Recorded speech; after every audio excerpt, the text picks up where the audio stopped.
Well, you're looking to get the A in Paper 2 Bio, and I'm here to help you guys with that.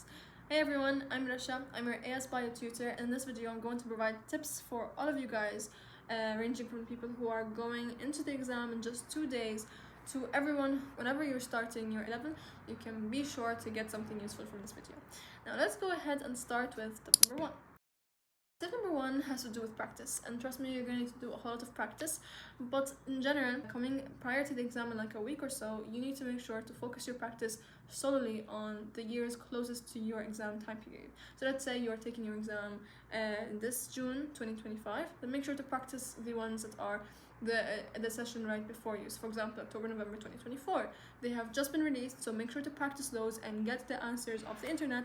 Most likely, the examiners who checked those papers are the same, so you want to make sure that you understand the mindset of the examiner. And this brings me on to repeated questions. Repeated questions are a huge part when it comes to practice. They're basically like a gold mine for your grades, okay? To get grades, you need to make sure that you're familiar with the repeated questions. There are a whole lot of repeated questions across all the papers, so make sure to identify those via practice. And obviously, once you've identified them, make sure to memorize them, make them into flashcards. I don't know, use your sticky notes, hang them up on the wall so that you see them every day, or use your Anki if you use Anki.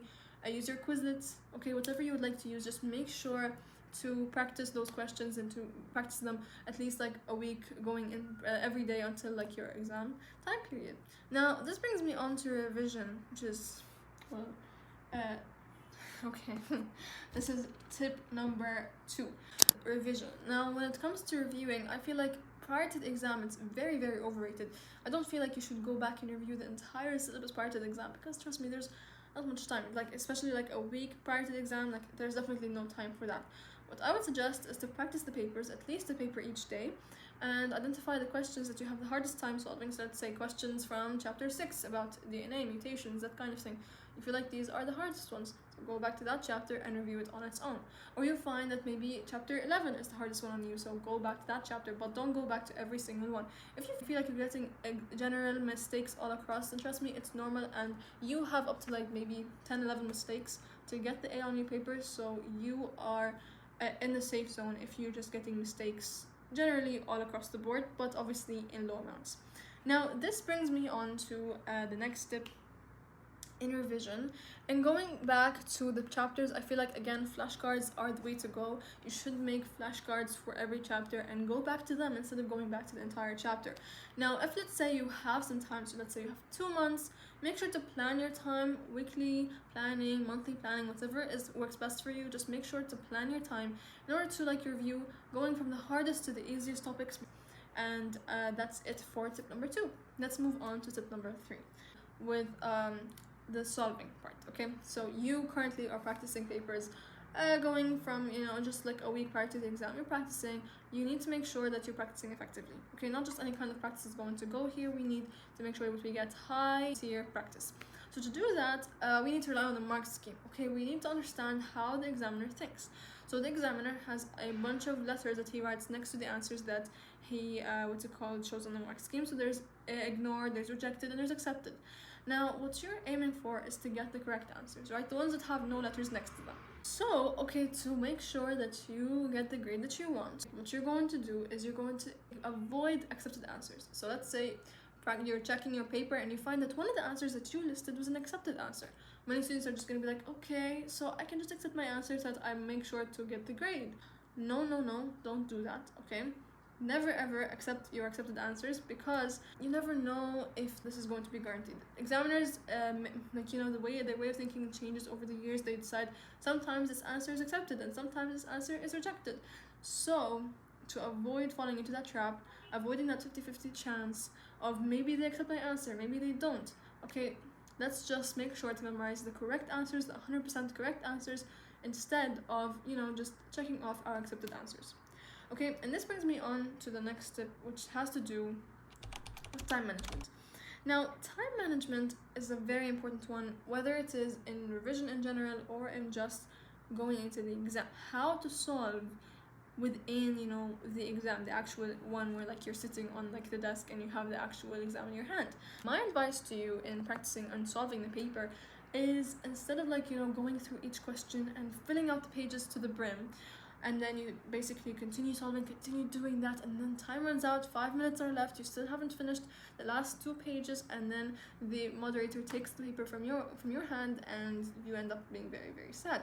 Instead of doing that, okay, make sure to go through each question, fill out the questions until you fulfill the number of points. So let's say there are 3 marks on the question, you've put out 3 points, you move on to the next one, you skip the ones that are hard for you, and then you go back to, for example, that 3-point question, add more points so that you make sure that you're guaranteed the grade, and then to the hardest questions, and so on and so forth.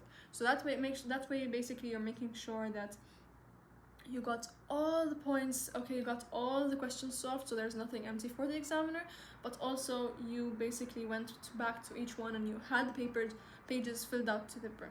Now this moves me on to stress. I have to say that being stressed is definitely going to hinder your grades, okay? You have, let's say that you are capable of getting the B, okay? Like, you are a B grade student, and that's great, actually, that's a great mark, okay? Now you go into the exam and you're stressed all throughout the exam, and you start crying, and you are basically depressed throughout the exam. Now what happens is that instead of getting the grade that you were capable of getting, instead of fulfilling your potential, you get something lower. So instead of getting the B, you get a C. Now this is awful, because I know that you guys are going in and you're stressed because you think that you haven't done enough, but it's definitely enough to guarantee you a specific grade. So don't ruin your chances of getting that grade just because you feel like you haven't done enough, because it's still something. What you've done is something, and it's counted, and it's not just gonna, you know, disappear and go poof. Okay, don't go and think that, oh my god, my brain doesn't work anymore and I can't remember anything, because you so can. Okay, your brain doesn't work this way. It doesn't just, like, you know, forget everything. It's stress that makes you forget everything, because you're thinking about how stressed you are instead of thinking about the questions in front of you. I understand this is actually, like, you know, difficult to on different ranges to many students. I just hope that you guys try to, like, you know, minimize the stress before the exam. Now this moves me on to another thing, which is how to deal the last 2 days prior to the exam. So you have now 2 days to go, and you feel like you haven't done enough, and you want to make sure to study every single thing in your way. Don't do that. Don't pull all-nighters trying to study everything in your... I think we've, like, passed tip number 4 like 2 tips ago, but, you know, we're just gonna continue with the video. Okay, don't just decide that you're gonna study everything, so you pull all-nighters and you stay awake for 3 days straight or something. It's terrible for your brain. Okay, the day after, you're gonna wake up, and, like, if you slept, you're gonna actually feel super groggy, and it's gonna be super hard to retain information that you've memorized. Even though you memorized, you studied, why can't you remember? There is absolutely no correlation between the number of hours that you stay up and your grades getting higher, okay? Instead, actually, it's an opposite effect. If you stay up longer, okay, your brain can't remember information. It's foggy, it's groggy, it's hard to remember, and you get lower grades. It's about consistency, not about this, you know, super hard work, okay? To get good grades, it does not mean that you have to work super hard. You just need to work smart. So distribute the work across the week. Don't just leave it to the last 2 days. If you do leave it to the last 2 days, wake up early, sleep more. That's all you have to do. Don't stay up all night. I feel like there is some tip that is in the back of my mind that just I can't remember it. Yes, okay. Yes, this tip is very important to all students across the board. It has to do with suggest questions. I feel like suggest questions are very hard to all students, and, like, whether, like, there are suggest questions across all papers, obviously, except for the MCQ. You'll find that they're going to ask a really weird suggestion that you just can't figure out. So my tip here is to go to the book. And I know that the book is scary, it's crazy, like, what do you mean go back to the book? The book has, like, just like an overload of information. Go specifically to the end of chapter questions. There, it's basically the suggest question source. So the majority of suggest questions were literally at the end of the chapter like questions right there, and it's just basically no longer a suggest question. It's literally just a question that you have the answer to. So go to the end of chapter questions and find the answers at the Cambridge website, and that's it. You're all set. Now this is it for this video. I hope this video was useful to you guys. In general, you guys, I trust you guys. You know, you got this, and over my students, and I believe in you. Okay, now oh yeah, check out my free notes, and don't forget to like, share, and subscribe if this video was helpful to you. And that's it, so goodbye.